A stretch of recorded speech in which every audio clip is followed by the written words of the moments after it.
Yesterday and today, we hear in our first reading the creation story from the first chapter of Genesis. And it's a familiar one. We know about God creating on the 6 days and resting on the seventh.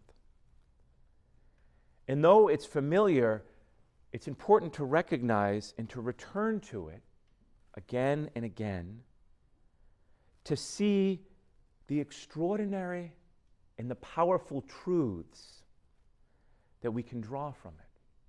What we learn about God and about ourselves. There are two observations, just briefly, I bring to your attention this morning.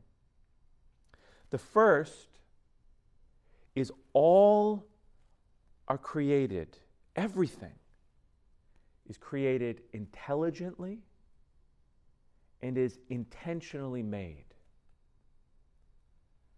As we hear, God said, and He created.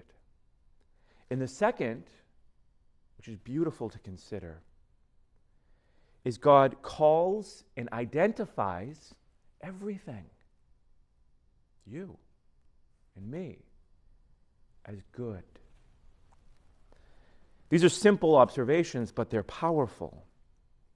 They speak to the questions that, we ask at various times in our life, in the quiet of our room, our home, our mind, our heart. Where do I come from? Where am I going? We recognize where we come from. We come from the sheer love of God. We come from His heart, which desires to create. And not just anything, but to create you and to create me. And the goodness of creation, it points to a purpose, a reason. Because goodness isn't just neutral or floating around.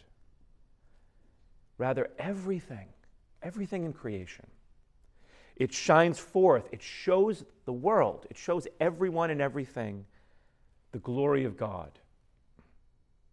And that includes, and that's especially you and me and all of us. We can think, really? Yes.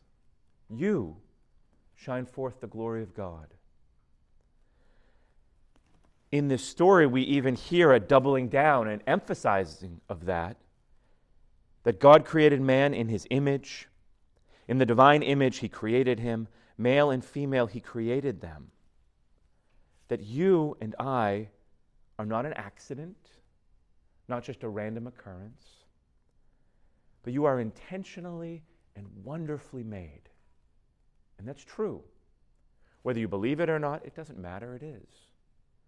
Whether you think in your life, in your mess, in your imperfection, in your weakness, that you deserve it or not, it doesn't matter. You do. The glory of God, that is what you are made for, is an incredible reality to ponder. You see, it's so easy in the world to gauge our value, to evaluate yourself by external, by worldly, by finite things. We hear and we ask questions all the time. If only I looked a certain way. If only I were stronger. If only I weren't sick. If only I were younger. If only I were older. If only I were wealthier. If only I were more powerful. If only, and it goes on and on and on.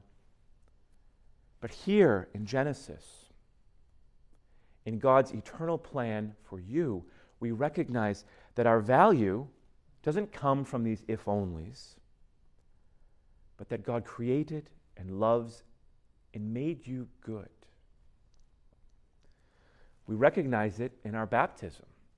When water was poured on your head, at that moment you were made forever a beloved son or a beloved daughter of God. Not for if only or for whatever you could do, but because God loves you and chooses you and desires you. And when the priest or the deacon anoints the forehead of the child or the adult with the chrism as a sign that you are made a priest, prophet, and king, as priest, it means that everything you do can become an offering to God,